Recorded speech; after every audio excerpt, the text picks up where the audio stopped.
Comment allez-vous aujourd'hui? Quelle est votre météo intérieure? Comment vous sentez-vous à cet instant précis? Vous arrive-t-il de vous poser ces questions seulement? Bienvenue à vous dans ce nouvel épisode d'Aloha, les séries de la positivité, du sport, du voyage et du bien-être. Alors aujourd'hui, je vous invite au repos et à la régénération. Le repos, l'entraînement invisible, l'importance de la régénération, c'est notre sujet du jour. Alors pour bien se ressourcer, commencez par trouver un bel endroit. Aussi suivez-moi, je vous invite dans un petit coin de paradis.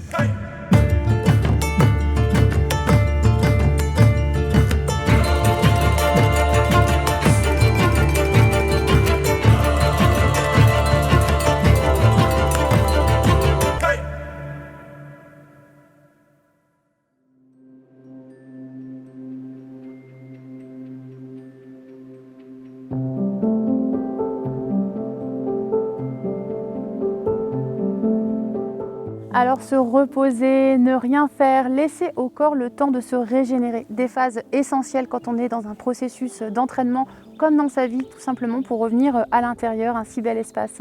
Alors ici, un autre très bel espace puisque nous sommes devant le lac vert à Passy-Pleine-Joux, un petit écrin de verdure idéal pour se ressourcer, se régénérer. Alors si vous êtes sportif, peut-être que vous attachez beaucoup d'importance à votre plan d'entraînement et peut-être à avoir le meilleur entraîneur. Mais qu'en est-il de vos phases de récupération? Peut-être assez difficile pour vous.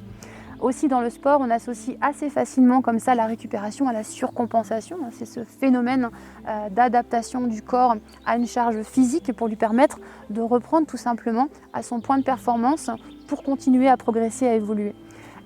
Mais en général, dans la vie en général, prendre soin de soi est essentiel. On a vu dans un épisode précédent que la nutrition était un facteur, un élément très important à une pleine forme, à une pleine santé. Et bien, prendre soin du corps physique aussi est indissociable et c'est un élément hyper important. Et c'est pas tant la méthode finalement de soins que vous allez apporter, c'est plus la conscience, c'est comme dans la nutrition que vous allez mettre dans l'action que vous faites pour récupérer. Et je me répète, mais sans conscience, pas de présence, et pas de présence, tout simplement pas d'expérience vécue pleinement. Et d'être présent à soi comme ça, ça commence dès le réveil, dès le matin, dès que vous mettez le pied par terre. Commencez par faire un scan de votre corps et posez-vous la question: comment je vais aujourd'hui, comment je me sens aussi bien physiquement, mentalement, émotionnellement. Et comme ça vous permet déjà de détecter si vous avez une surfatigue ou quelque chose, une fatigue inhabituelle ou une douleur sous-jacente. Et peut-être que si ce jour-là vous aviez prévu justement un entraînement ou quelque chose de particulier et que vous avez cette alerte du corps, c'est de l'écouter, de dire du coup je vais adapter et plutôt faire quelque chose de plus doux et d'aller apporter un soin, un repos, quelque chose en tout cas qui sera plus adapté que votre séance prévue. Et c'est tout à fait ok de faire comme ça. Soyez à l'écoute de votre corps, c'est votre meilleur guide. Aussi au niveau émotionnel, c'est intéressant puisque une blessure ou en tout cas quelque chose qu'on peut ressentir au niveau physique renvoie à quelque chose d'émotionnel. Si vous avez vécu par exemple une frustration, une grande déception ou ce qui pourrait être apparenté à un échec, peut-être que ça s'est comme ça imprégné en vous et ne pas considérer, on va dire, pleinement cette blessure émotionnelle, peut-être qu'elle peut s'ancrer à un moment donné dans votre corps, se transformer et puis de là créer une blessure, voilà, que sais-je, et puis après ça peut se transformer encore en d'autres choses. En tout cas, soyez à l'écoute de votre corps et ce, dès les premières heures du réveil.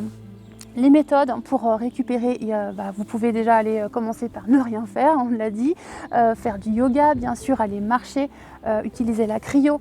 Si vous avez un lac près de chez vous, ou si vous avez une rivière, les bains de froid, c'est génial, ça permet vraiment de renforcer son système immunitaire, donc je ne saurais que vous le recommander, surtout en ce moment. Ça aide à lutter contre les virus et contre les agressions extérieures, ça permet de faire circuler le sang. Le matin, si vous prenez un bain froid, vous êtes en forme pour la journée et c'est génial. Vous pouvez bien sûr aller marcher en forêt parce que vous allez prendre comme ça de belles énergies. Vous pouvez faire des massages, des siestes, voilà, tout ce qui va vous permettre de faire autre chose que l'activité physique. Pourquoi pas préparer mentalement votre prochain objectif, ça peut être intéressant aussi. Le corps, notre monde intérieur n'est pas séparé du monde extérieur. Le soin que vous prenez, que vous mettez dans votre corps, reflète d'une certaine manière l'attention que vous avez pour le corps, pour l'environnement extérieur. et vice-versa. Le soin que vous prenez à votre environnement extérieur, tout ce qui vous entoure, eh bien, ça reflète d'une certaine manière la façon dont vous considérez votre corps. Ça, c'est intéressant d'avoir toujours ça dans un petit coin de sa tête. Et n'oubliez pas, votre corps physique est votre plus bel endroit, c'est votre temple, c'est là où vous vivez. Alors prenez soin de lui parce qu'il vous permet de faire des expériences incroyables, il fait des choses merveilleuses à chaque instant sans que vous en ayez même conscience. Donc envoyez-lui de l'amour, prenez soin de lui et il vous le rendra au centuple. Voilà ce que je voulais partager très simplement avec vous dans cet épisode sur le repos et la régénération. J'espère qu'il vous aura inspiré et vous aura donné envie de vous ressourcer et de prendre du temps pour vous. Soyez bien présents à vous en tout cas, puisque dans le prochain épisode, je vous parle de préparation mentale versus préparation physique, tout ce qui conditionne notre esprit ou comment préparer ses objectifs pour réaliser ses rêves. Et si vous êtes aussi curieux de poursuivre d'aventures dans les pays du Mont Blanc, eh bien, je vous invite à vous rendre sur le blog de l'ATMB où vous découvrez des podcasts, patrimoine, culture, où vous allez à la rencontre de gens passionnés comme vous et sur des aventures passionnantes également. D'ici là, prenez soin de vous, soyez heureux et n'oubliez pas, respirer, c'est la vie. À bientôt, merci.